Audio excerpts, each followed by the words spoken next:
episode of Beyond the Stable. Today I'm joined by a very, very exciting guest. It's Justine. Justine, I'm going to let you introduce yourself. Do you want to take it away and just give like a little line about yourself, a little bit of background if anyone's heard of you? I mean, I'm sure everyone will have, but if they haven't. Yeah, Justine Ward, 54, I think. And I've evented on and off all my life. I've worked with horses all my life. Born in Derbyshire, moved to Norfolk in 1987, met Charlie, married with 3 children. We have a pack of bloodhounds, and I have recently bought myself a new horse, and I'm currently eventing him. He's just started at novice level. Right. Formerly 5-star, I did eventing. But yeah, that's it. Perfect. I think the best way to do this episode today is essentially we'll go through your riding journey and then we'll dive into the topics and stuff as we go. Dive into the hunting, dive into the eventing and the racing and everything else.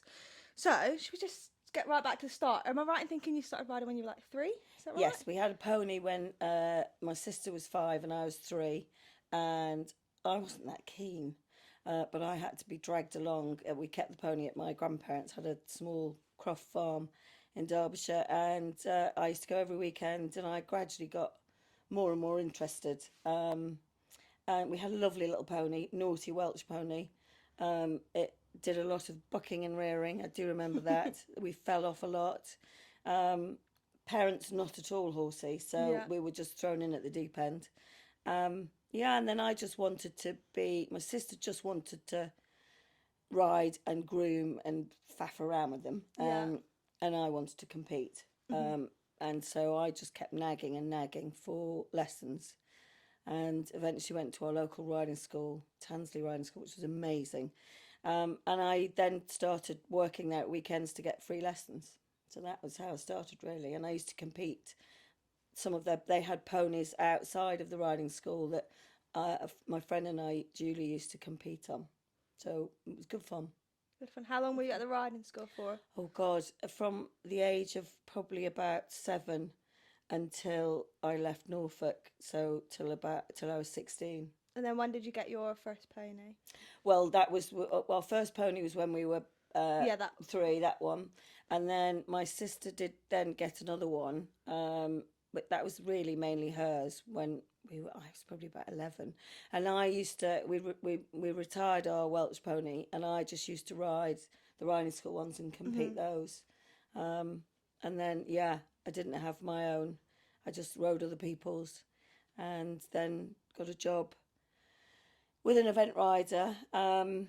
And she was moving to Norfolk, but she was giving all her horses 3 months off. So I could either have 3 months off, or she could send me to a dressage rider in Switzerland. And so 16, I packed my bags and went to Switzerland. That's crazy. Yeah, it was great. How was that? How did you find that? That's a big thing to do. It was, my mother was petrified. She didn't know this woman. She didn't really know anything about her. And I was meant to be going to art college, actually. I was meant to be doing dress and design. And the day I was meant to go, I got this job with this event rider, and I phoned my mum up and said, I'm not going to college. Did you apply for that job? Like, how did it come about? I applied from school to go to college to do the dress and design, still desperate to do horses. Parents didn't really want me to do horses because it wasn't a great career, not so much money in it.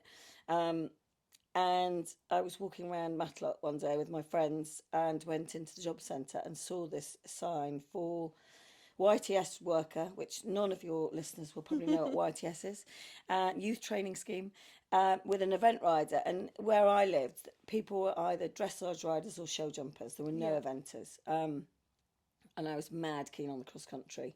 So I just phoned them up, got the bus and went to see her. And she said, yes, you can have the job. So I phoned the college up and said, I'm not coming in. Not coming, sorry. And then I told my parents, which didn't go down very well.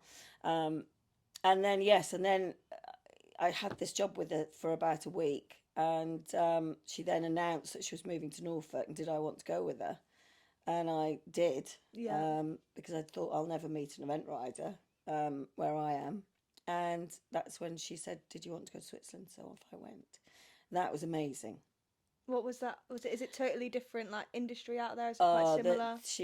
It was like something from a movie. She was a top level dressage rider. She was English, but she'd married a Swiss chap. She'd actually been married 3 times. It was like something off EastEnders. Her third husband was a gazillionaire. Amazing facilities, lovely horses, all raging alcoholics. And every morning they had 100 bottles of beer. I mean, literally all you did. When I first got there, I was offered champagne, red wine, white wine, or beer. And she in the stable yard there was a tack room and with a big fridge, and she said, "There's anything you want in there throughout the day." It was just full of beer. I put on about 2 stone, and I was a very good beer drinker when I came back. But she was an amazing rider and great experience. And actually, while I was out there, I was meant to be going to work for this Kerry Dakin, she was called. I was meant to be going to work for her in Norfolk in an event yard for Mr. and Mrs. Podmore. And while I was out there, Norfolk was in a lockdown and snow. And this lady, Janice Shumperline, who I worked for, the dressage rider, said, "Oh, I've got a friend coming from Norfolk. She's called Ruth McMullen, and she runs an eventing yard. And she used to employ Kerry, who I was going to work for in Norfolk. And so she came out there for a week's holiday, and Janice told Ruth how good I was with young horses, and I'd broken in 2 of Janice's horses whilst I was out there. And Ruth said, "If you really like this girl," to Janice, "I recommend she doesn't go to work where she's going, because it will be very hard. She won't get the rides they've offered her. It won't be what she thinks." And Janice was very sweet. She sort of mothered me and said, "I don't think you should go there." And I said, "Well, they've offered me all these rides. I can't turn it down." Yeah. So I left after 3 or 4 months, went back, moved into this little cottage where bizarrely I met Charlie. What age are you at this point? I was 17. I didn't meet Charlie. He came to pick the house up and I didn't go out, so I could have met him earlier. And anyway, the bloke was an arsehole. They're both dead now, so it doesn't matter. But he was an absolute arsehole. And I mean, we worked all hours, didn't get a day off. It was a nightmare. And so I phoned up Janice and I said, "I'm leaving, I can't stay here." And she said, "I'll book your plane, you can come back." And I said, "That's really lovely, but I don't want to work in dressage, I want to event." Yeah. And she very kindly phoned Ruth McMullen up, which is where Pippa was based, Funnel, which is just 2 miles up the road. She had this event yard. Yeah.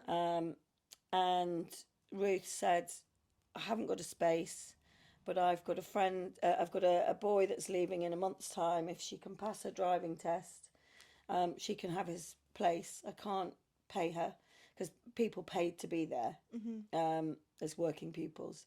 And she said, "I can't pay her, but she'll have her board and lodgings." And I moved in and I stayed with Ruth for about 7 years, lived with Pippa Funnel for 5 years. And it was the most amazing experience. I mean, Ruth is absolutely amazing. Do you have like a favourite memory from those 7 years? Oh my God, it was all great fun. It was very hard work. I do remember it's actually in Pippa's autobiography. We were going to an event and Pippa was going out with a local chap and I was going out with Charlie, and we'd asked Ruth if we could go to this party, and she said absolutely not, because we were leaving at 5 a.m. Yeah. And Charlie lived here at the time. This is where he was born. And his parents were in Australia. Pippa was going to a party with her boyfriend. So we just said we were going to the pub for a quick drink and then we would go home and we'd be home early. Anyway, Pippa was going to a ball and I was staying the night with Charlie. And so Pippa was planned to pick me up at 3:30. And Charlie and I overslept. And she couldn't wake us up, and she was throwing stones at the window. She was screaming and shouting. Anyway, when we got back to the yard, probably about 4:30, I think we got to get up at 4:30. So we got there about 4, and we were late, and still dressed in our clothes from the night before. And Ruth was in the kitchen, so we were like, "Oh shit, what do we do now?"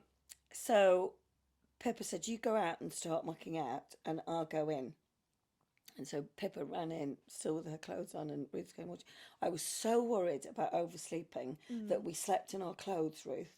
And where's Justine? Do we need to wake up? She said, no, she's already mucking out. Oh, you girls do work hard. Had no idea that we'd actually not come home. That's so good. So that was very funny. But there are loads of stories like that. Yeah. What would be like the most beneficial thing you learned whilst you worked there? I think the thing that Ruth was amazing at was you really had to get to know the horse. Mm-hmm. And it's something that, I mean, Pippa's obviously one of the best, if not the best rider in the world. And she's amazing at it. It's really getting to know your horse, having that relationship with your horse, and taking time to work out, you know, why things are happening the way they are, and ultimately realising that most problems are caused by you, the rider, you know, and always looking at yourself first, you know, not blaming the horse. That really is and hard work.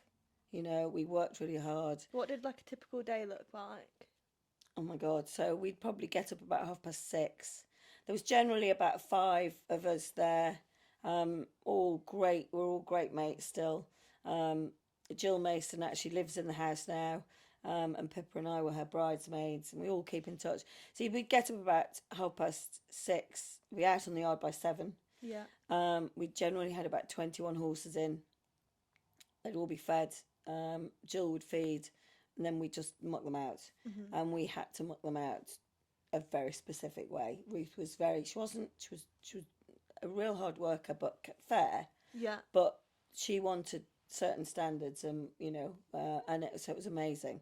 So we'd muck out, and then we'd start riding. Pippa would ride. She'd generally have probably 6 or 7 to ride, and then the other girls, we would probably have 2 to do, and then we'd hack out any that, you know, Pippa wasn't competing on, or do the sort of fitness work. Mm-hmm. We'd generally have a lesson a day, if not 2, from Ruth.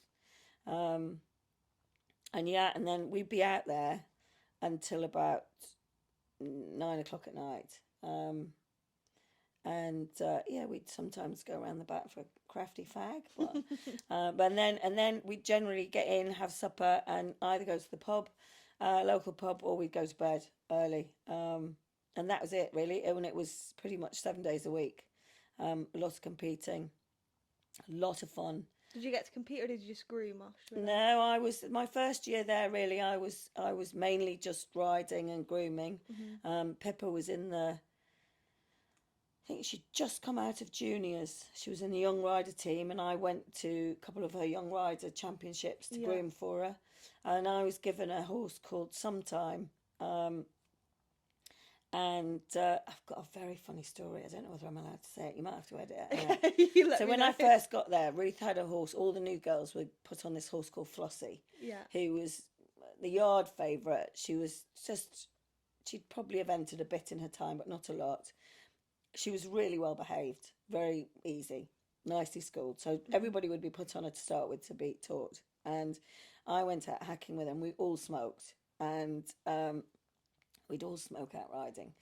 And anyway, I was hacking down this lane, and this incident happened. Anyway, fast forward, Ruth said to Pippa, I'm a bit worried about Justine. She said, do you think she's just got a hot bottom?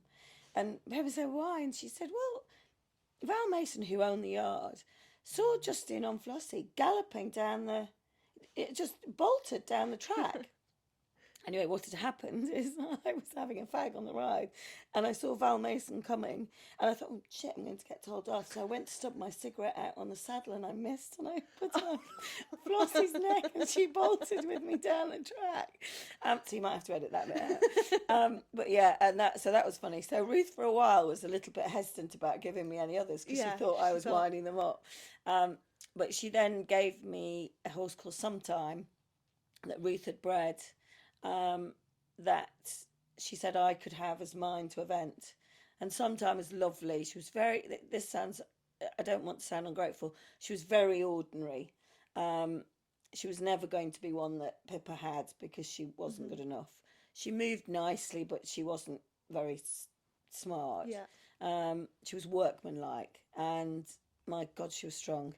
And actually, I really, really loved her. And again, it shows working with that relationship and what you can get out of them.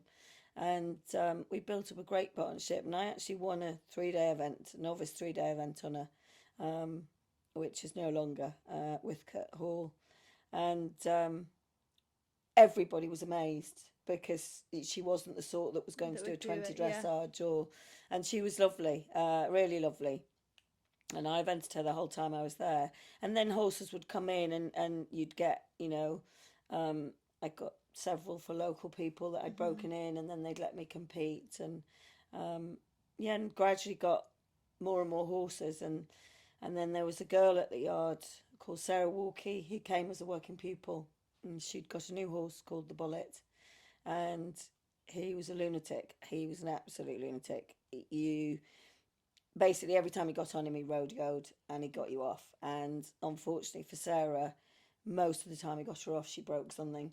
And then you couldn't catch him. And if you fell off him, he bolted and you couldn't catch him. And he was very tricky. And I think Sarah had broken her wrist and they were sort of wondering what to do with him. And said, would I ride him while she was off? And I rode him a bit and I really liked him, got on well with him.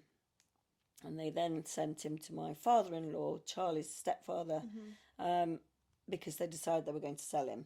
And he was very good with problem horses. And obviously, he was almost impossible to sell because when you got on, he rodeoed. Yeah.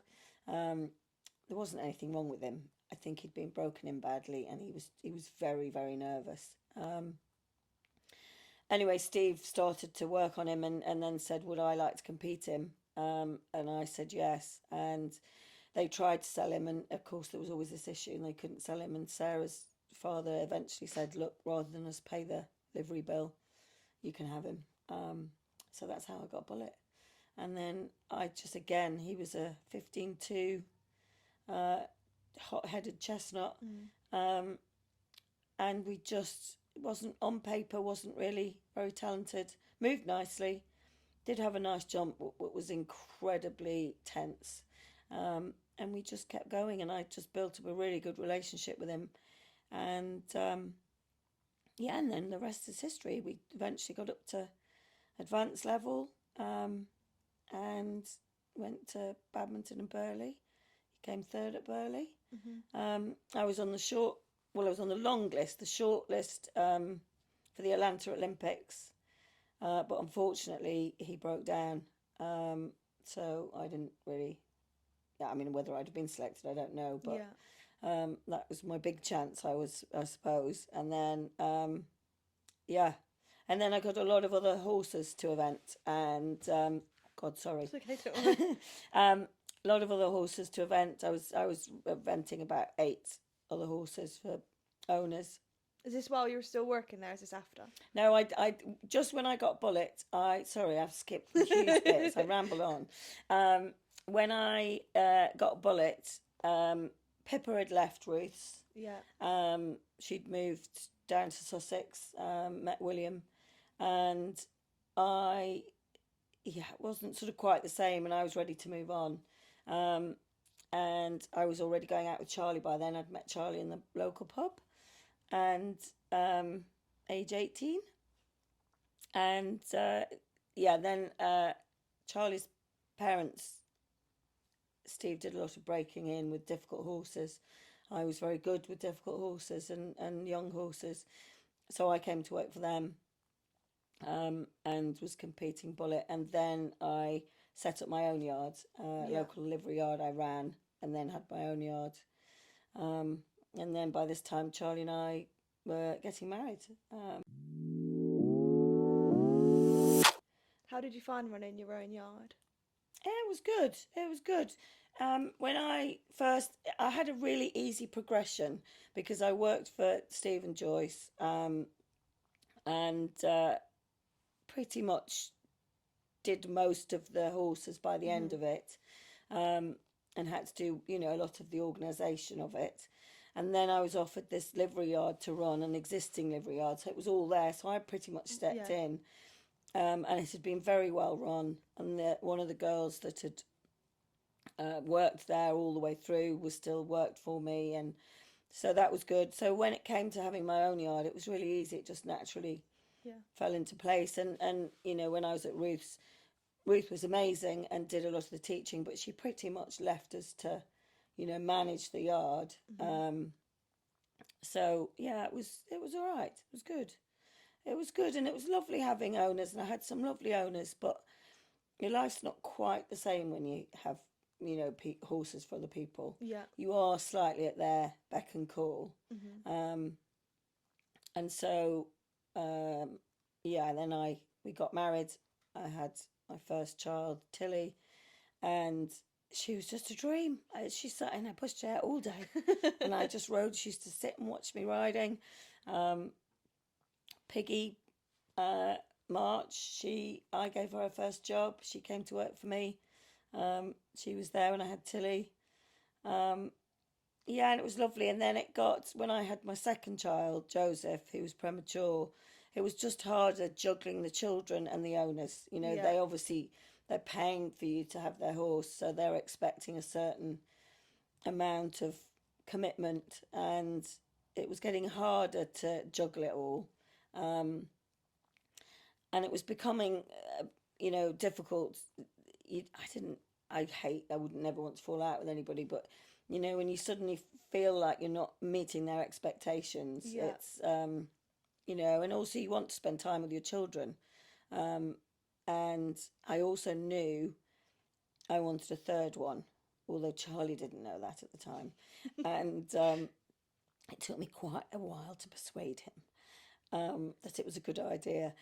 And I'd got one very, very lovely owner who had always been incredibly understanding and brilliant. And I said to her, I want to have a third child. And she said, you do know some of your other owners probably won't stomach it. And I said, I know, but I'm going to just pare it all down.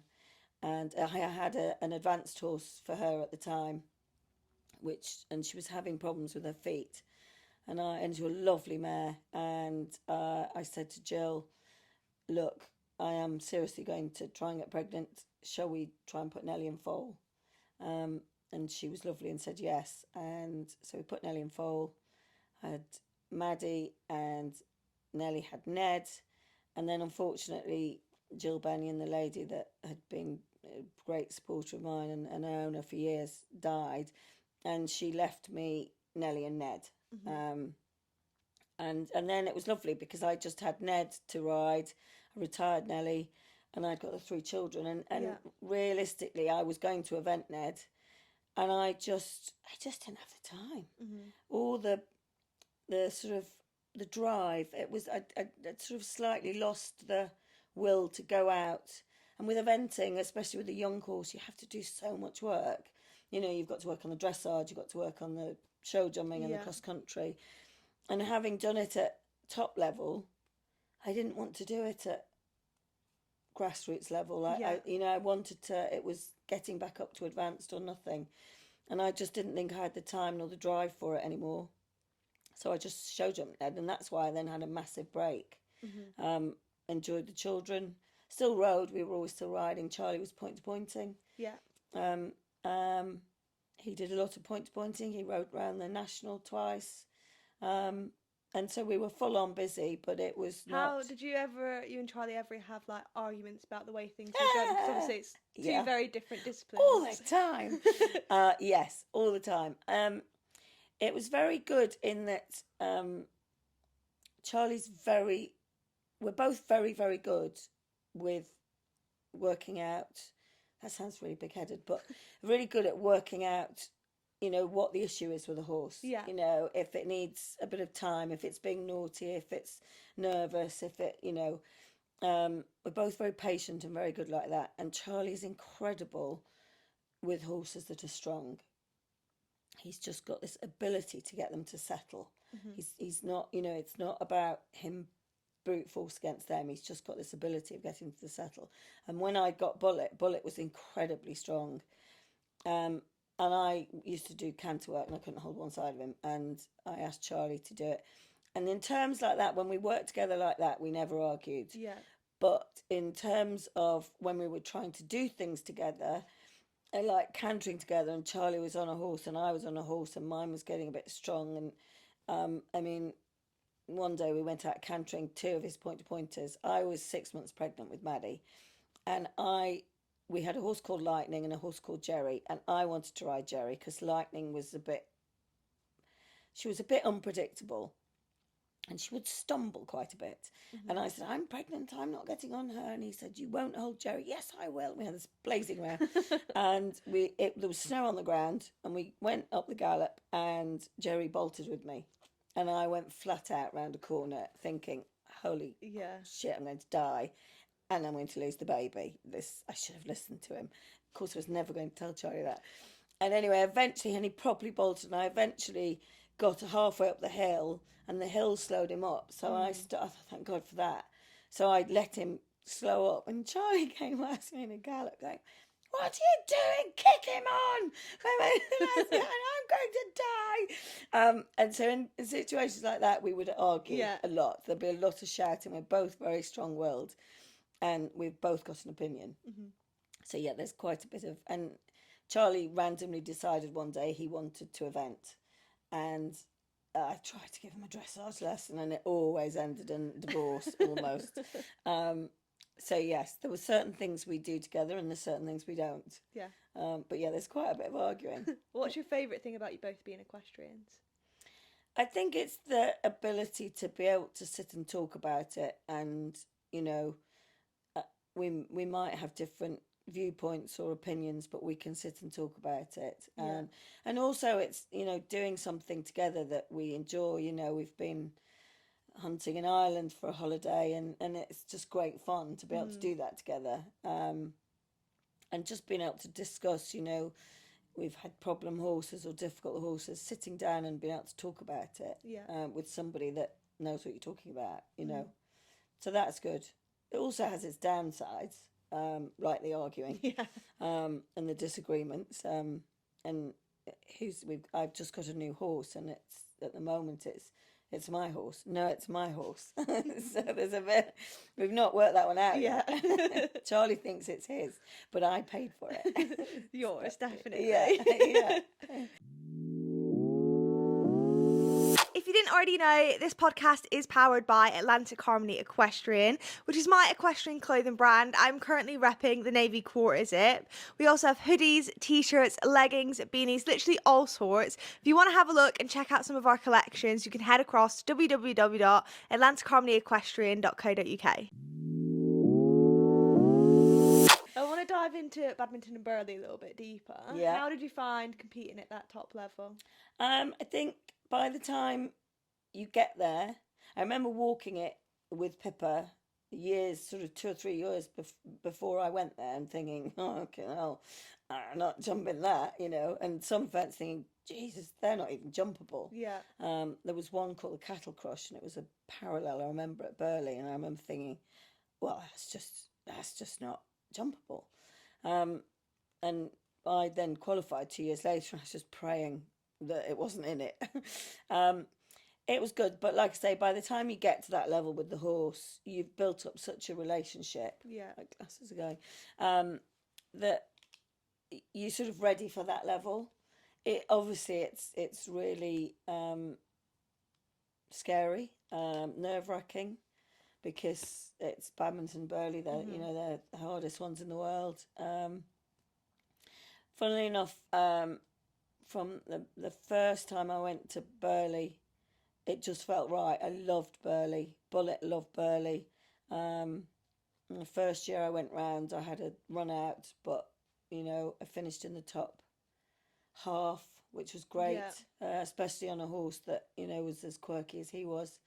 And I do remember the first year I went to Badminton, it just felt very different. It was much more austere. It was and every fence was ginormous. And the other thing was, it was so early in the year, and Bullet couldn't clip Bullet. We even tried doping him. You just couldn't clip him, and he never really went very well until he'd got his summer coat through, and it never was through by Badminton. He'd always got a bit of his winter coat left. And he just never settled there. He never went very well. I went the first year and I jumped fence 5, and he hit the post, and I lost my stirrup, and my stirrup was helicoptering round and hitting him on the shoulder, and something like that would completely freak him out. And the next fence was this fucking great big trachena with a ditch, and my stirrup was going like that, and I was thinking, I'm going to die. And I came around the corner and just kicked, and he just stopped because of everything that was going on. Yeah. And then it was one of those fences that once you'd stopped at it, you really weren't going to go over it a second time. There was no alternative. So I did try, but I got eliminated. So that was at fence 6.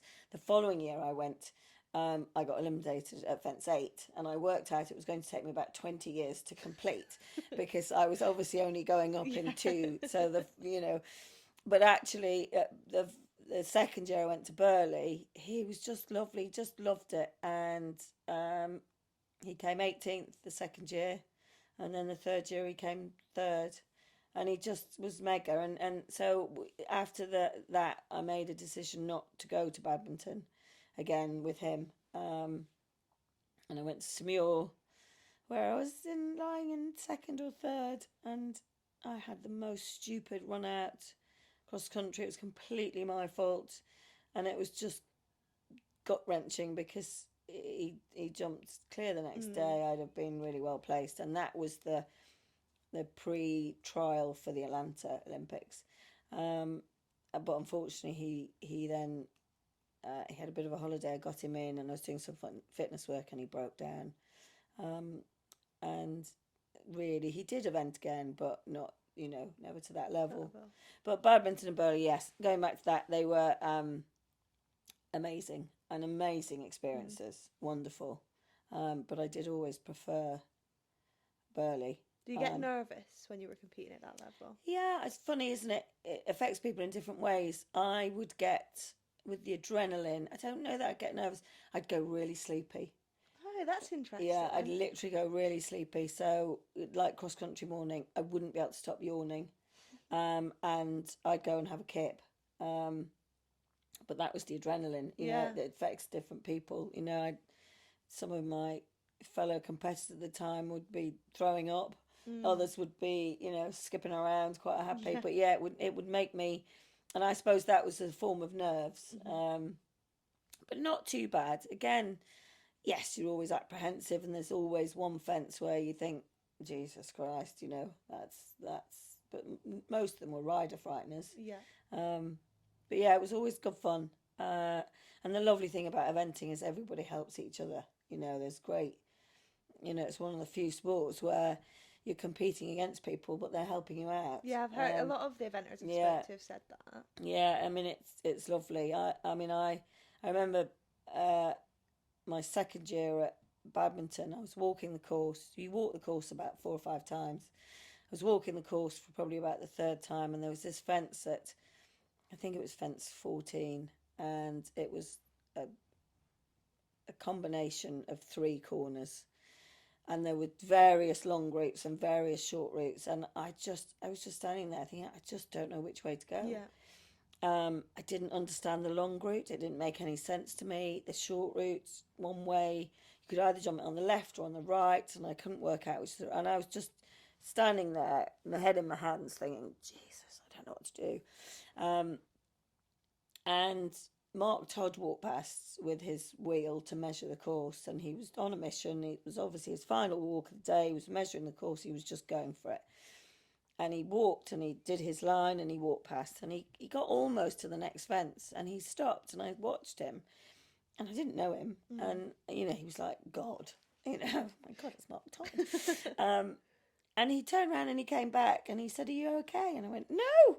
I think I cried, but no, I don't know what to do. And he said, well, rather than just saying, well, I'm doing this or walk that, he said, tell me about your horse. Yeah, that's and I stayed, it gives me goosebumps now. He was so lovely.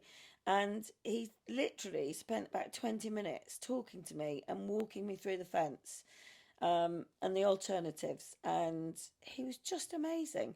I didn't actually get to that fence because I got eliminated at fence 8. Thank God. And after that, I phoned him up and said, could I have some lessons? And he was just amazing. And I know when I came third at Burghley, I think he got 2 or 3 horses, and he didn't have a lot of time. And I asked him if he'd walk the course with me, and he made time.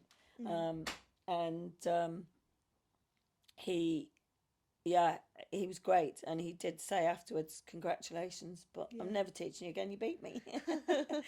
So it is that thing where everybody helps each other out, which is so lovely, and good. And yes, I mean, I'd love to get there again.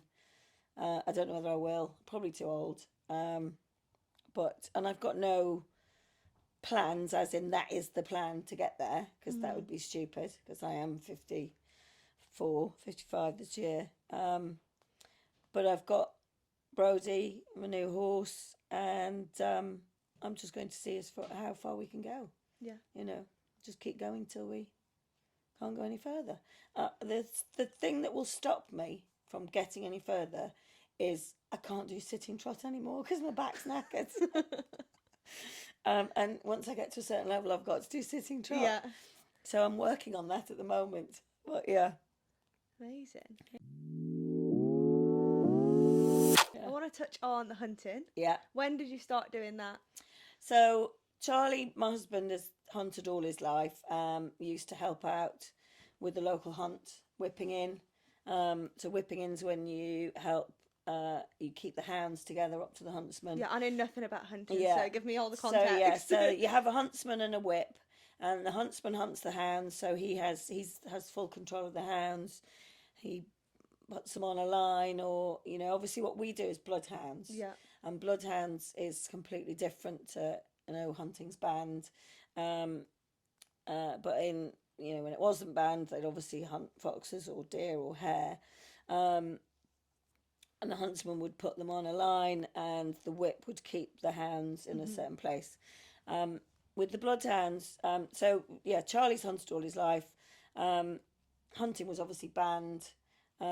He was helping out with a local hunt, and he just loved it, and he loved working with the hounds, and he's always wanted to hunt his own pack of hounds. Yeah. And him and a friend one night said, I think it was probably a drunken conversation, why don't we get our own pack of bloodhounds? Yeah. Bloodhound it's called hunting the clean boot, which means there's no trail laid, there's no scent. If you were the runner, if you were the prey, you would get in with the hounds, they'd sniff you up, then you'd get a 15-minute head start, and you chase that person. Yeah. So they simply chased the scent. How long ago did you get the hounds?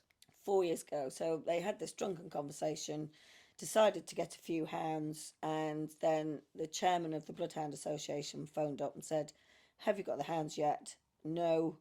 Well, don't get them. A whole pack is packing up the Isle of Wight, and we want you to have them. So literally we were going to start with 4 hounds. We ended up with about 24 overnight, and the friend that was doing it with Charlie soon decided this wasn't for him. And so we've had them for 4 years now. And it's amazing. We've got a great following. Yeah. Jess, who you're going to speak to soon, live on the buckle, she comes out with us.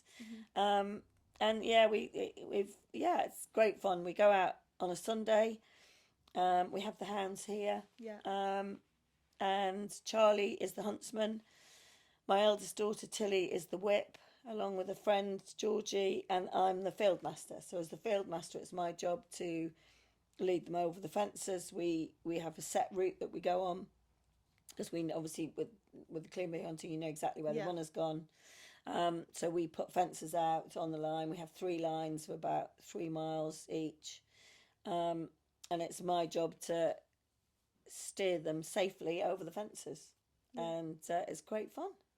Amazing. I did whip in with Charlie, and that caused quite a lot of arguing. Some arguments, more arguments. There's a lot of opinions there, so I'm much better as the film master. Yeah. I want to touch on your socials. Yes. How did they get started? Do you enjoy them? I do, yes. So it got started basically, I'm sure everybody will know Lucy, Footloose Eventing. She phoned me up, oh God, probably 4 or 5 years ago. She'd moved, she'd come to Norfolk, she'd heard I gave lessons, could I give her some lessons? I was already doing things on Instagram because I had a party planning company with a friend. Okay. So we'd got an Instagram account for that, but didn't really know what I was doing. And when I met Lucy, I didn't realise there was such a thing as influencers. It sort of was a whole nother world that I knew nothing about. And of course, teaching Lucy, often she would film it, and there was lots of faffing. And I found it interesting. I found it fascinating that people would put themselves out there. And I just thought it was fun. And I'm a bit of a show off, I suppose, a showman, or I just like having fun. Yeah. I don't take myself seriously. I like having a laugh. And it just started from there. And Lucy was obviously doing her YouTube channel, and she just kept saying, you should do one. It would be good for the Nile Valley Bloodhounds. Yeah. And so, she persuaded me, really. And I really enjoy it. I've met some amazing people. I met Jess, really, through Instagram. I've met some lovely, lovely people. And I really enjoy it. And touch wood, I don't get slagged off. That was going to be my next question. Yeah, I don't. Luckily for me, I don't. Tattle is beyond me. Daisy May Cooper. Oh yeah, I was described as Justine. I can't remember what they said I look or sounded like Daisy May Cooper. I don't even know who that is. Oh my God, she was on This Is Britain or something. She's an actress. Yeah. She's very funny. Yeah. She's a larger lady with a northern accent. I think she's a great actress, so I took it as a compliment. I don't think it was meant as one, but I thought it was very funny. Anyway, the girls occasionally remind me of that. Yeah. I can't log on to Tattle. I don't know how to do it. Lucy and Jess have tried to help me occasionally, but I don't think I get slagged off. And to be honest, if I do, who cares? Yeah, you don't care. I don't care, really. I find it staggering. I don't seem to get it, but I do watching, and obviously I take part in some of Lucy's vlogs. Some of the nasty comments they get, I just don't understand why people follow her if they don't like her. I don't get it. I know obviously you choose to put yourself out there, but if you don't like somebody, surely you couldn't be asked to follow them. It just doesn't register with me. But as I say, luckily I don't think I get slagged off a lot. And if they were saying something that had depth to it, if they were saying that I was doing something that was not very nice to my horse and it was true, obviously I'd be upset and you'd take it on board. Yeah. But I'm pretty confident that I live my life the way I should. I don't do anything to hurt anybody, and so I'm just cracking on. Yeah. So you've got Instagram and YouTube. What's your favourite out of the two? I like them both. It's not that I don't enjoy the editing. I'm so shit at the editing. And luckily, I think the majority of my subscribers are my age and above. So I'm pretty confident that they feel my pain, so they put up with a lot. But that's the bit I struggle with. I'm not very good at editing, and but I enjoy both. I don't understand TikTok. I don't get it. I don't know how to upload half the stuff, and I seem to be on there, and I'm friends with people I've never heard of, and I don't know how I've done it. So I don't tend to put a lot on TikTok. But I really enjoy Instagram. Like I say, I've met loads of lovely people, and I like YouTube. And the great thing about YouTube is, it's there for you to see the whole time. It's great, It's like a photo album. It's brilliant. There is a very random video of me on YouTube somewhere of me doing a very dodgy dance whilst pissed, but I can't find it anymore. So I can now people can scroll and see if they can find it. Yeah, but I like both. I really enjoy both. It's good fun. Amazing. Slightly drives my family wild when I start vlogging or whipping the camera out. Yeah. They're tolerant to a point. Charlie's very tolerant. Yeah. He's good. He's the commentator. He's I famous love now. that. Yeah. He's very good. Yeah. He's a bit random. Sometimes I have to edit him out. He's not very PC. But yeah, it's good fun. I enjoy it. Amazing. Would you have any tips for anyone who is trying to get into eventing? I would say just go for it. Kick on. Enjoy it. Be positive and don't beat yourself up. Don't overthink. Just do it. Don't overthink. And preparation is key for me. I think if you're going to go out and compete, do the preparation, do the groundwork, so you're ready to go and have fun and enjoy it. Yeah. Yeah. Have you ever had any major confidence knocks with it? Not especially. I think obviously I've had a lot of falls. I've broken my pelvis. I've broken my nose several times. I've broken collarbones and things like that. The pelvis was not very nice, but it didn't. It's just one of those things. It's sort of a habit, not a habit. What's the consequence of the job? Yeah, it comes with it. I think the one thing that's knocked me a lot. I had a lesson with somebody. I'm not naming names, and it wasn't that long ago. And I left the lesson feeling demoralised, and I remember thinking, that's not how you should end a lesson. I know you can have lessons and they don't all go well. You can have a lesson and the horse goes shit and you ride shit, and but I don't think you should leave a lesson feeling demoralised. I think, and I really love teaching, and I think if you're teaching somebody, you should help them, and there is absolutely no point having a lesson where they just tell you you're marvellous, because you learn absolutely nothing. But I do think people should come away from a lesson learning something and hopefully improving. It doesn't always work, but I don't think you should ever feel demoralised. Certainly not from the instructor. Yeah. And that knocked my confidence quite a lot. I think having had a big gap, and I'm 55, and I'm 55 this year, and I keep banging on about it, but having had a big gap, you do struggle a bit with confidence, and am I good enough? Is this a bit sad? Is an old lady doing YouTube, for goodness sake? I don't think so. I love it. Yeah, and I do, and I only have moments of that. So you have moments of self-doubt, and like I say, having had the big gap, you do question, should I be doing this?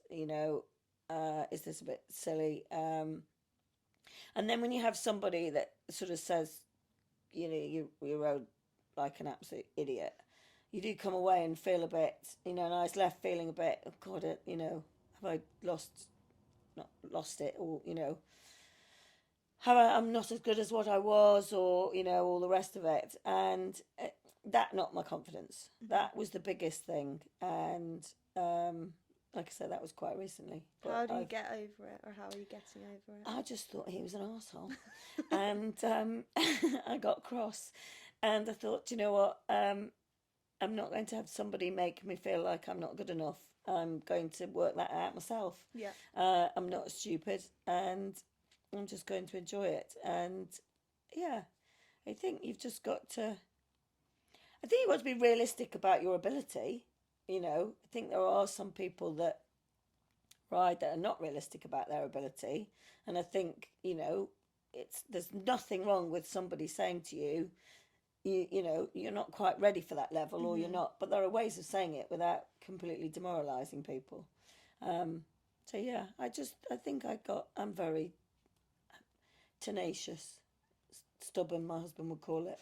And I just thought, like I said, if I'm going to work out myself, if I'm not good enough, I won't have somebody telling me I'm not. So that was it. So I got cross.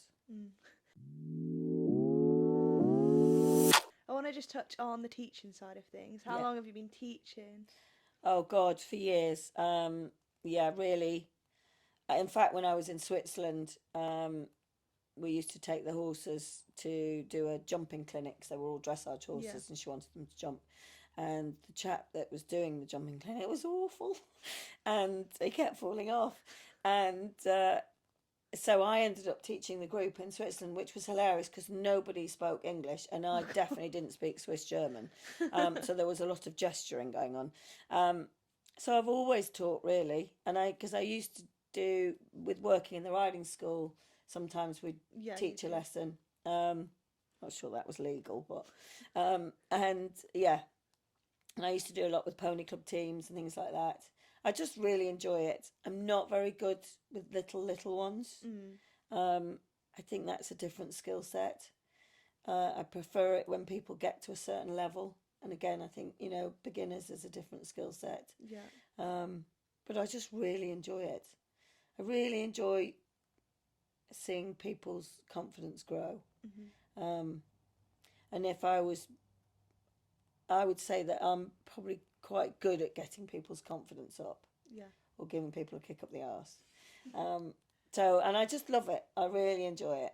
Really enjoy it. It's almost as enjoyable as competing yourself. I mean, if anybody's seen Lucy's latest vlog, which is very embarrassing, I mean, I end up crying because I know how much work goes into it, and I know how hard we've all worked with Ember, and I get as much pleasure watching her do well, or anybody I teach, as I do myself. In fact, I find it more emotional watching other people do well. So I really enjoy it, and you see, it proves that I am soft at heart. We've touched on a range of things. We've gone through a whole equestrian journey, basically.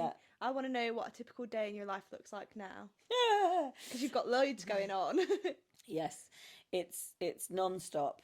I am, if anybody knows me, I am incredibly disorganised. Okay. But I manage to fit in a lot of work in the day.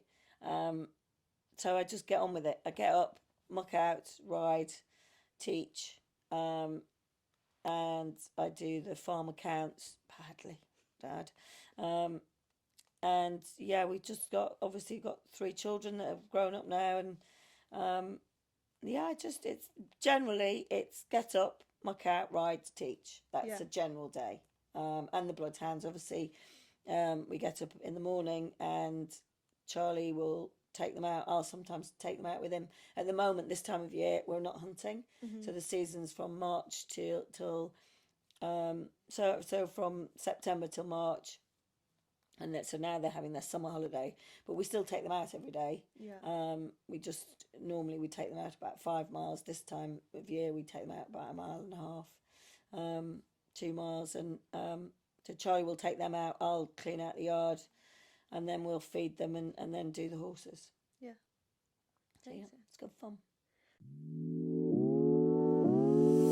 So this podcast is called Beyond the Stable. Equestrians hate this question, especially when you work in it and everything. I want to know what you do outside, out with horses. Outside. What? Yes, I do like a glass of rosé. I love pub quizzes. I do love pub quizzes. I love reading. You can see to your right there. I paint. And that's mine as well over there. So I do a lot of painting. Just really love having fun with friends and family. And like walking, don't get a lot of chance to do that. Painting and pub quizzes. Reading. Amazing. Well, I've loved having you as a guest. My final thing I want to ask you is who you think would be a good guest on the podcast. Well, obviously I'm going to say Jess, Life on the Buckle, and Lucy, I think.